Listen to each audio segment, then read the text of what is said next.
তোর অমিত শাহ মোদী সরকারকে বাবার বার্থ সার্টিফিকেট, তোর দাদুর বার্থ সার্টিফিকেট, তোর ঠাকুরদার বার্থ সার্টিফিকেট আর তোর দিদিমার বার্থ সার্টিফিকেট, যে আমাদের থেকে সার্টিফিকেট চেয়েছে আগে তোরা সেই সার্টিফিকেট মানুষকে দেখা, তারপর কাগজ চাইবি মানুষের থেকে। আমরা যখন নিয়ান্ডারথাল ছিলাম, জঙ্গলে থাকতাম, হুহা করতাম, পাথর ঠুকে আগুন জ্বালাতাম, তখন আমাদেরও সার্টিফিকেট ছিল, প্যাপিরাস কাগজে লেখা। নেই অভিষেকবাবু আপনাদের? ছি, তাহলে আপনারা আমাদের মতো গুহাতেও থাকতেন না? তখন থেকেই ওই পুলিশ ঘেরা বাড়িতেই থাকতেন অত যুগ আগে। আপনি কি সুইট। দেখুন, আমার মনে হয় এই বাপটাপ এই ধরনের বিষয় নিয়ে না ওনার কোনো একটা মানে সমস্যা আছে। গণেশ বাবু, দেশ ছেড়ে পালাবেন না, বিজেপি থাকবে না, অমিত শাহ থাকবে না, যেখানে যাবেন খুঁড়ে নিয়ে আসবো। নির্বাচন কমিশনকে মাটি খুঁড়ে আনবো মানে এটা কি? সংবিধানের কাজ তিনি করছেন। পিসির দেখানো রাস্তা ধরলেন ভাইপো, এবং খুব খারাপ চিকিৎসা হচ্ছে ওনার। আমি বলবো অভিষেকবাবুকে ঠিক জায়গায় ডাক্তার দেখান, সেরে যাবে। কল্যাণবাবুরও হয়েছিল, সারছে। স্থানীয় যারা বিজেপির নেতারা যদি এখানে ঢোকেন, ঘিরে ধরবেন এদেরকে, বলবে বাবা ঠাকুরদার সার্টিফিকেট নিয়ে আয়, তারপর প্রচার করতে আসবে। বেঁধে রাখবেন, বেঁধে রাখবেন, গাছে পোস্টে বেঁধে রাখবেন। বিজেপি নেতাদের জন্য গাছ, ল্যাম্পপোস্ট এগুলো আর পাওয়া যাবে না। মানুষ ঠিক করে নিয়েছেন ওগুলোর সঙ্গে আপনাদেরই মানায়। বাড়ির সামনে থেকে অভিষেকবাবু, ববিবাবু, আপনারা যা গাছ আর ল্যাম্পপোস্ট রয়েছেন সরিয়ে ফেলুন। কিভাবে পশ্চিমবঙ্গের মানুষকে খেপাবেন, সিলেবাস ঘেঁটে গেছে স্যার আপনাদের। আমি তো মহালয় সিঁদুর খেলা দেখছি ভাই অভিষেক বন্দ্যোপাধ্যায়। এই ধরনের ফ্রাস্ট্রেশনে আপনারা প্রমাণ করছেন যাবতীয় ভুতুড়ে ভুয়ো ভোটার, বিদেশি ভোটারদের মালিকানায় আপনারাই ছিলেন। সারা বাংলার একটাই এখন স্বর, জাস্টিস ফর প্রদীপ কর। এই যে এসআইআর এর জন্য আত্মহত্যা করেছেন, স্পষ্ট করে পানিহাটিতে পরিষ্কার জল করছে 2002 সালের লিস্টে তার নাম। তাহলে যার নাম ভোটার লিস্টে রয়েছে তার আতঙ্ক কোথায়? এই চিঠি অভিষেক বন্দ্যোপাধ্যায় লিখেছেন, না মমতা বন্দ্যোপাধ্যায় লিখেছেন, না রাজীব কুমারকে দিয়ে লিখেছেন, না অন্য কাউকে দিয়ে লিখিয়েছেন? এর আগে 50টা মানুষ মেরেছেন আপনার ইলেকশনে। কই জ্যান্ত মানুষগুলোর যখন ভোট দিতে পারে না সেদিন আপনাদের তো মনে হয়নি? যখন ডেড বডিরা ভোট দেয় সেদিন তো গণতন্ত্র রক্ষার কথা মনে হয়নি? যেদিন এক গাদা টিচারের চাকরি আপনারা চুরি করেছিলেন, আপনি চুপ করেছিলেন। যখন এই শিক্ষকগুলো আত্মহত্যা করেছে, মারা গেছে, তখন সেদিন ভোটার চলে গেল কি করে মনে?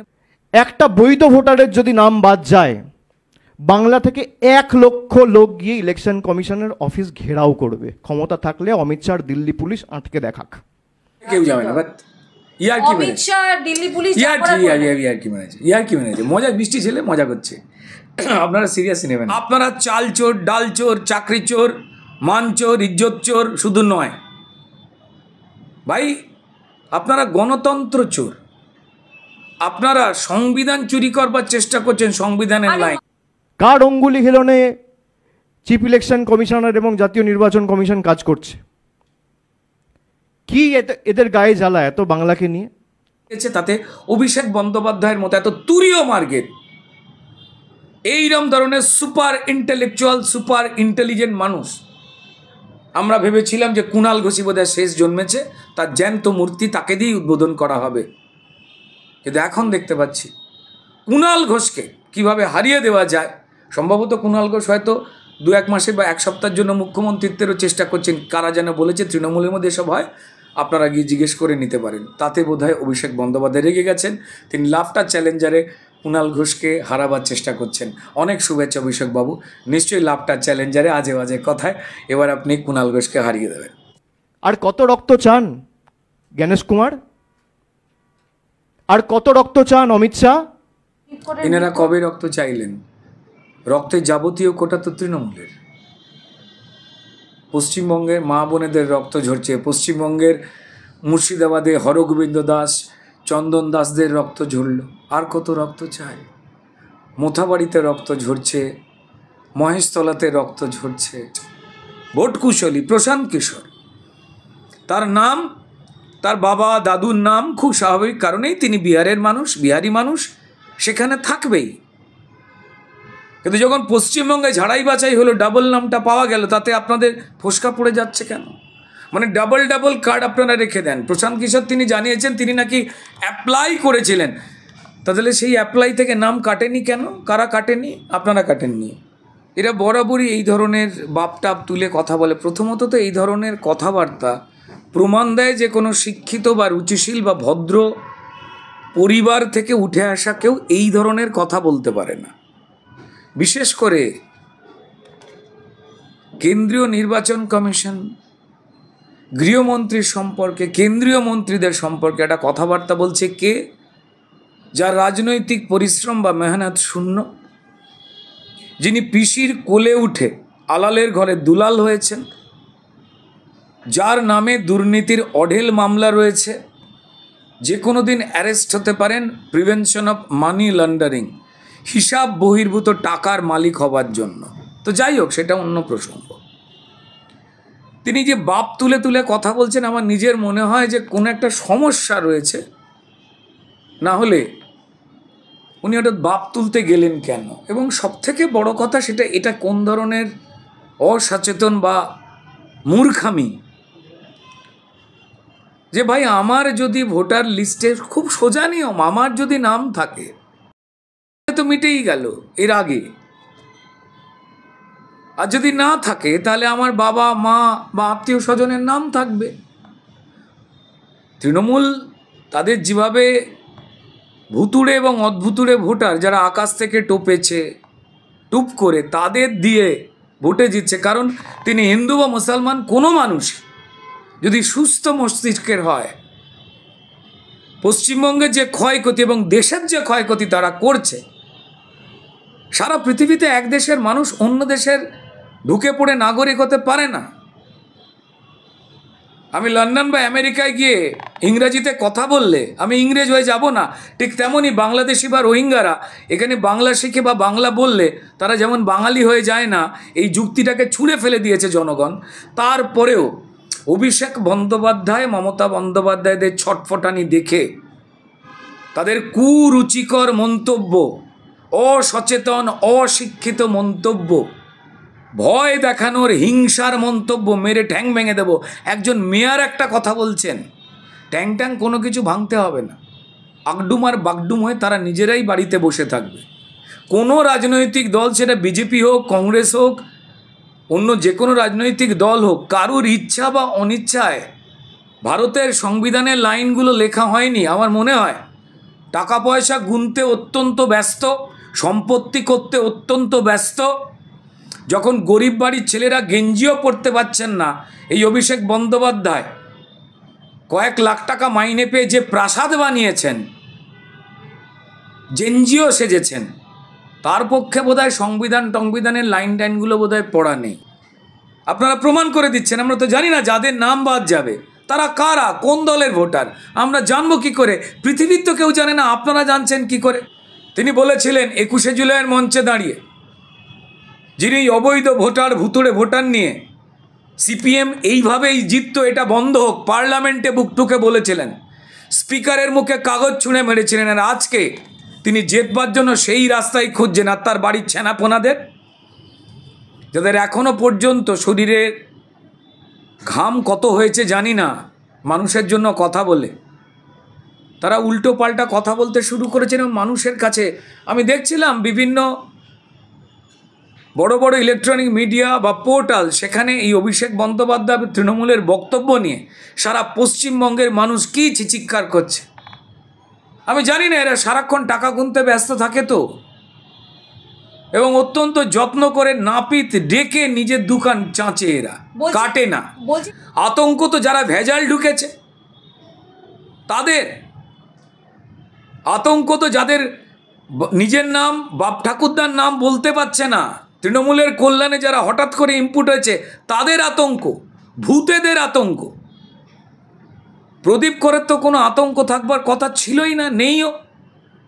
মুখ্যমন্ত্রী মিথ্যে কথা বলে দিলেন, আপনারা বাজার গরম করতে লাগলেন। প্রত্যেকটা বিষয় আপনারা দুর্নীতিগ্রস্ত এবং ফেল প্রমাণিত হয়েছে। কিভাবে পশ্চিমবঙ্গের মানুষকে খেপাবেন, সিলেবাস ঘেঁটে গেছে স্যার আপনাদের।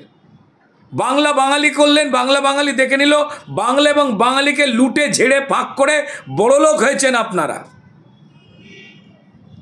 তাই আপনাদের আর মানুষকে টুপি পরাবার নেই। কেন্দ্রের বঞ্চনা নিয়ে আবার একটা সানাই বার করেছেন, কম দানি পোঁ করছেন, আওয়াজ কম বেরোচ্ছে, ওটাও লিক করে যাবে। সংযত হন, সঠিকভাবে কথা বলুন। যে দু একজন মানুষ আপনাদের ভোট টোট দেয় সেটাতে দেখুন না কে কটা ভোট পায়। এত চিন্তা কিসের রয়েছে? প্রদীপবাবু ক্লাস 3 পাস বলে শুনতে পাচ্ছি, তার ডান হাতে 4টে আঙুল নেই। চিঠিকে লিখলেন, সেই চিঠি একটু পশ্চিমবঙ্গ পুলিশ দেখাবেন। যদি প্রদীপবাবুর হাতের লেখা বলে দাবি করা হয়, তাহলে প্রদীপবাবুর পুরনো নানান ধরনের লেখা বার করে দেখা হোক। এই চিঠি অভিষেক বন্দ্যোপাধ্যায় লিখেছেন, না মমতা বন্দ্যোপাধ্যায় লিখেছেন, না রাজীব কুমারকে দিয়ে লিখেছেন, না অন্য কাউকে দিয়ে লিখিয়েছেন।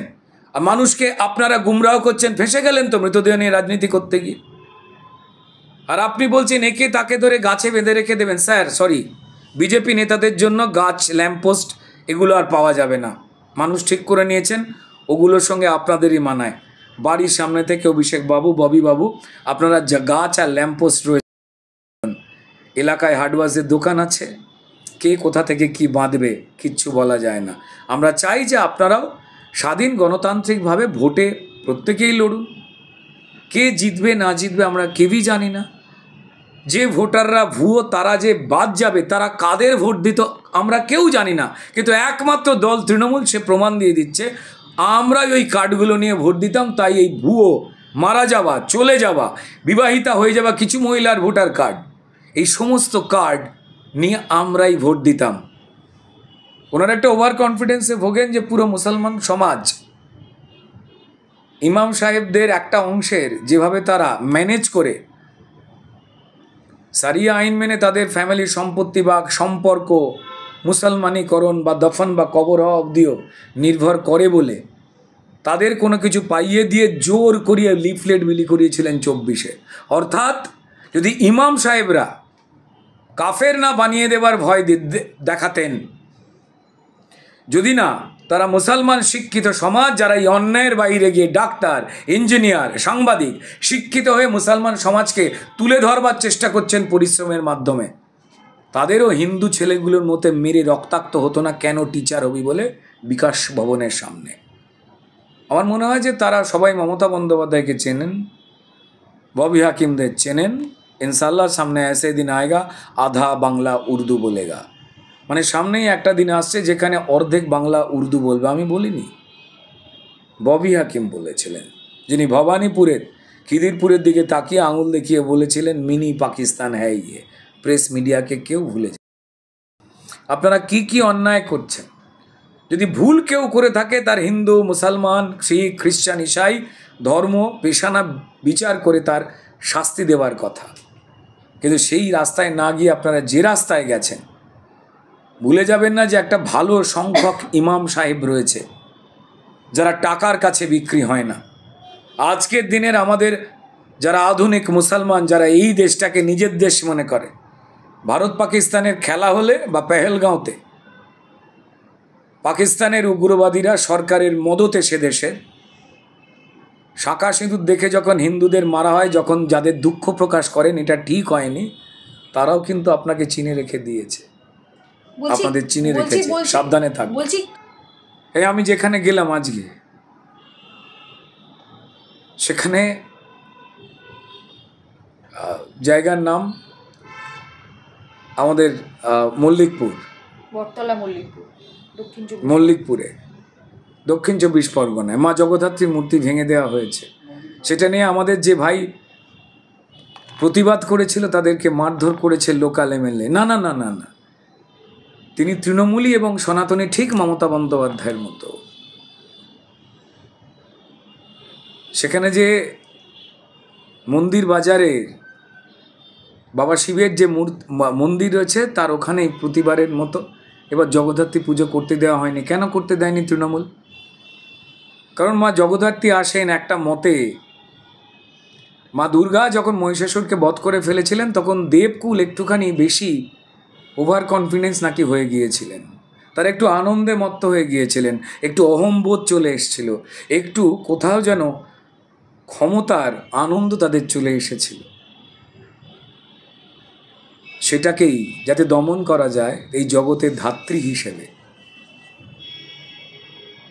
মনে করাতে যে তুমি দায়িত্বে রয়েছে, ক্ষমতায় নয়। যখন দায়িত্বের সঙ্গে পেশি আর অর্থের হুঙ্কার যোগায় তখন সেটাকে ক্ষমতা বলে। তাই মা জগদ্ধাত্রীকে পছন্দ করেনি তৃণমূলের নেতারা। তাই আমাদের সনাতনী ভাইরা যখন পুজো করতে গেল, কোর্টের নির্দেশে পুজো হচ্ছে, তারা পুজো করতে দেয়নি। ওখানে লোকাল এমএলএ মারধর করেছে, তাকে দেখতে গেছিলাম ডায়মন্ড হারবার হসপিটালে। যদিও প্রচুর সনাতনী এসে উপস্থিত হয়েছিলেন, শুধু সনাতনী নয়। আমি যখন কথা বলছিলাম সেখানে আমার মঞ্চের পাশে প্রচুর ইসলাম ধর্মের যে মানুষেরা এই দেশটাকে নিজের দেশ মনে করেন, যারা এসআইআর নিয়ে আতঙ্কিত নয় কারণ তারা বাংলাদেশি বা রোহিঙ্গা নন, আমার দেশের সাচ্চা মুসলমান, তারা দাঁড়িয়ে আমার বক্তব্য শুনছিলেন।